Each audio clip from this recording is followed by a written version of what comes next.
आज जो पत्रकार वार्ता रखी गई है उस पत्रकार वार्ता का मुख्य विषय ये है कि 14 और 15 सितंबर को एक राष्ट्रीय कार्यशाला पेशा अधिनियम, पेशा नियम और वनाधिकार कानून को लेकर पूरे देश के लगभग 12 राज्यों के लोगों को जो पेशा एक्ट पे, पेशा नियम पे और वनाधिकार पे काम कर रहे हैं, धरातल पे काम कर रहे हैं और कानूनी विषयों को लेकर उनकी जिनकी अच्छी पकड़ है, जिन्होंने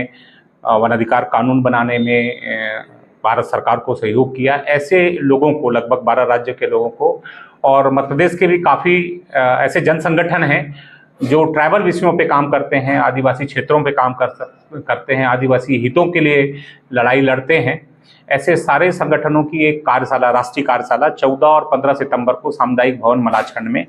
रखा गया है और जिसमें लगभग 12 राज्यों के लोग आएंगे। तो एक्चुअल में हमारा जो कार्यशाला रखने का मुख्य उद्देश्य यही है कि बहुत सारे राज्य ऐसे हैं कि जहां पेशा एक्ट के बाद पेशा नियम बनाए गए हैं। तो जो पेशा एक्ट जो मूल रूप से है, जिसको लागू होना चाहिए था पूरे देश में, और वो एक पेशा नियम के तहत उसको क्रियान्वयन होना चाहिए। नियम इसलिए बनाए जाते हैं कि कोई भी जब अधिनियम बनता है तो उसका धरातल पर उतारने के लिए नियम बनाए जाते हैं। तो और अलग अलग राज्यों में अलग अलग नियम बनाए गए हैं। तो हम कार्यशाला रखने का उद्देश्य भी ये है कि सभी राज्यों के लोग जहां पेशा नियम लागू है वो आएंगे और हर एक राज्यों में किस तरह से पेशा नियम लागू किया गया है, ठीक तरह से जो मूल एक्ट है पेशा का, 5वीं अनुसूची का जो मूल भावना है, उस भावना के अनुरूप पेशा नियम बना है कि नहीं बना है, उसमें क्या कमी है और उसको और कैसे बेहतर हो सकता है, उसके लिए हम आगे की लड़ाई कैसे लड़ सकते हैं। इसके लिए ठीक उसी तरह से हमारा वनाधिकार 2006 से भारत सरकार ने वनाधिकार कानून हमारे आदिवासी भाई और ओबीसी के भाई जो वन क्षेत्रों में रहते हैं उनको सामुदायिक वन संसाधन और व्यक्तिगत वनाधिकार के पट्टे देने के लिए कानून बना है। लेकिन हम लोग ऐसा महसूस कर रहे हैं कि सरकार द्वारा इसमें उतना इंटरेस्ट नहीं लिया जा रहा है, सरकार द्वारा इसको ठीक से क्रियान्वयन नहीं किया जा रहा है और खासकर व्यक्तिगत दावे तो दिए जा रहे हैं लेकिन बहुत सारे ओबीसी समुदाय के दावे निरस्त भी कर दिए हैं। बालाघाट जिले में एक भी ओबीसी के दावे अभी तक हुए नहीं हैं। ठीक उसी तरह से हमारे वन संसाधनों पे है, सामूहिक संसाधनों पे है, तो इन सारे चीज़ों पे अभी तक दावा बालाघाट जिले में मिला नहीं है। तो हम लोगों का ऐसा है कि हर एक राज्य के लोग आएंगे तो कहाँ वन संसाधनों पे बेहतर ढंग से वन अधिकार पे काम किया गया है, किस तरह से किया जा रहा है और हम उसको लड़ाई और उसको कैसे वृहद रूप में हम उस योजना का लाभ दिला सकें, उस कानून का लाभ दिला सकें आदिवासी क्षेत्रों में, आदिवासी भाई हैं, ओबीसी भाई हैं, इनके लिए। तो इसलिए ये कार्यशाला का आयोजन किया गया है। मैं आपको एक छोटा सा उदाहरण बताना चाहूँगा। अभी बालाघाट जिले में उकुआ से बालाघाट के बीच में दोनों तरफ जो पहाड़ी है, जंगल है, उसको भारत सरकार और मध्य प्रदेश सरकार द्वारा खनिज संपदा के लिए, खनिज ब्लॉक के लिए आवंटन करने के लिए, ऑक्शन करने के लिए मैग्नीज, डोलोमाइट और मुरुम खदान के लिए एक उड़ीसा से, एक बंगाल से और एक बालाघाट से, ऐसे 3 लोगों ने आवेदन किया हुआ है जिसको खनिज ब्लॉक को बेचने का प्रयास भारत सरकार द्वारा, मध्य प्रदेश सरकार द्वारा किया जा रहा है।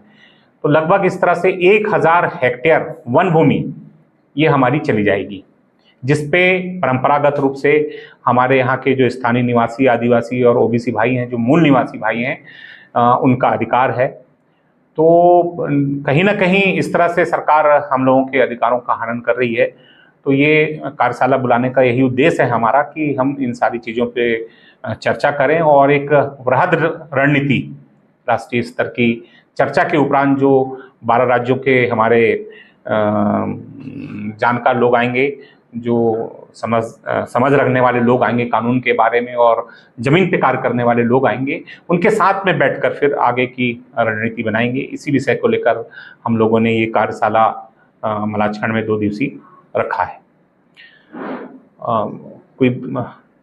सामाजिक कार्यकर्ता अभी आने वाले 14 और 15 सितंबर को मलाजखंड में एक राष्ट्रीय कार्यशाला का आयोजन किया गया है। राष्ट्रीय कार्यशाला का मुख्य उद्देश्य जो है, जो भारत के संविधान के आर्टिकल 244(1) में 5वीं अनुसूची का अधिकार प्रदत्त है, उसके अकॉर्डिंग केंद्र सरकार ने केंद्रीय जो कानून बना, पेशा कानून 1996, जो 26-27 वर्ष बीत चुके, लेकिन उसको पूरी तरह लागू नहीं हो पाया, क्योंकि जब 5वीं अनुसूची की बात भारत के संविधान में आई तो उसको जमीन में उतारने के लिए, आम जन तक पहुंचाने के लिए उसको कैसे लाभ दिया जा सके, इसके लिए तत्कालीन केंद्रीय सरकार ने पेशा कानून बनाया। और उस कानून में ये कहा गया कि प्रत्येक राज्य अपने राज्यों में राज्य क्षेत्र के भीतर रहने वाले अनुसूचित जनजाति और पारंपरिक निवासियों को उसका लाभ मिले, इसके लिए नियम बनाने का अधिकार राज्य सरकारों को दिया। लेकिन वर्तमान में 2022 में मध्य प्रदेश की सरकार ने जो पेशा नियम बनाया, और उस पेशा नियम में किसी भी तरीके से ग्राम सभा को अधिकार नहीं दिया गया। जैसे गौण खनिज की बात पेशा एक्ट में कहता है, और पंचायत अधिनियम की धारा 119 गांव में कहता है कि ग्राम सभा के अंदर जितने भी प्राकृतिक संसाधन हैं, जल, जंगल और जमीन, इनका सारा का सारा जो अधिकार है ग्राम सभा के अधीन है। लेकिन वर्तमान में जो देखा जा रहा है कि ग्राम सभा के पास कोई अधिकार नहीं है। अब राज्य ने अपना अलग अलग पेशा नियम बनाया हुआ है। वैसे तो बनाना केंद्र सरकार को ही चाहिए था, केंद्र सरकार को ही चाहिए था कि पेशा एक मॉडल एक पूरा बनाए जिसको हर स्टेट लागू करे। लेकिन कोई बात नहीं, अगर अलग अलग स्टेट ने लागू किया है तो जो पेशा एक्ट का जो 5वीं अनुसूची का जो मूल स्वरूप है, मूल उद्देश्य है, वो उद्देश्य पेशा नियमों में कहीं भी नजर नहीं आता है। ये पूरे राज्यों की स्थितियां हैं। इसको और जब हम लोग बैठेंगे तो और ज्यादा अच्छी तरीके से वहाँ हम लोग समझेंगे, और हम लोगों का प्रयास होगा कि ये केवल हमने अभी मरावी जी ने बताया कि इसको एक राष्ट्रीय वो बनाने का मुद्दा है, तो ये पूरे देश में फिर उसको हर राज्यों में ठीक तरह से लागू हो, मूल स्वरूप में लागू हो, उसका जो मूल उद्देश्य है जैसे मरावी जी ने बताया उस रूप पे वो लागू हो। और जो सामूहिक दावा और सामूहिक जो संसाधन है, इन पे जो दावे अभी सरकार नहीं दे रही है। अगर हमको आज मैंने आपको बताया कि अभी ये माइनिंग के लिए जा रहा है, ठीक है, अगर हमको जब ये दावा प्राप्त हो जाएगा तो फिर ये नहीं दे पाएंगे। आज भी पहले तो ग्राम सभा से बिना अनुमति के आप नहीं दे सकते, शेड्यूल में ये प्रावधान है कि बिना ग्राम सभा के अनुमति के आप उसको नहीं दे सकते हो। लेकिन सरकारी तंत्र है, जिस तरह से ग्राम सभा का 50% लोग जब तक ग्राम सभा की उपस्थित होकर उसके सहमति नहीं देंगे, और 50% महिला भी सदस्य है मतदाता सूची में, जो 50%, जब तक वो नहीं देंगे तो उसको लीगल नहीं माना जा सकता। लेकिन प्रशासन है, तंत्र है,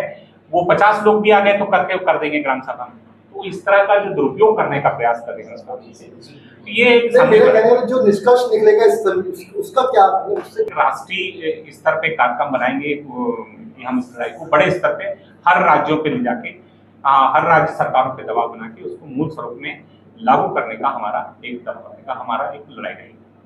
अंदर में नहीं दिया। इसी प्रकार हर 10 राज्य जो पेशा क्षेत्र के 10 राज्य हैं, वहां पर भी पेशा के नियम बने, लेकिन वहां पर भी जो पेशा को कमजोर करने का काम किया, अधिकार को कमजोर करने का काम किया, उसी को हम कैसे केंद्रीकरण कर सकते हैं, इसके लिए जो हमारे विशेषज्ञ लोग हैं, जो पेशा और वन अधिकार पर जो विशेषज्ञ हैं, अधिक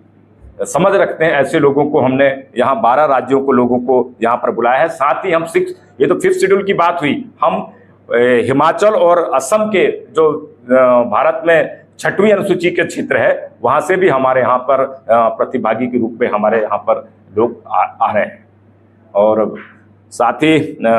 हम इस पर ये एक रणनीति तय होगी कि आगे इस पेशा को हम कैसे, जिस तरीके से पेशा और वन अधिकार के केंद्रीय कानून है, तो पेशा के नियम को भी हम केंद्रीकरण करने का इस आयोजन में हम लोग प्रयास करने का काम करेंगे। और आने वाले समय में हम CFR सामुदायिक संसाधनों का, वन सामुदायिक संसाधनों पर हम काम करने के लिए माननीय विधायक जी की भी इच्छा है कि उस पर हम काम करें और समाज को उसका पूरा लाभ मिल पाए, इसकी हमारी आगे भविष्य में तैयारी है।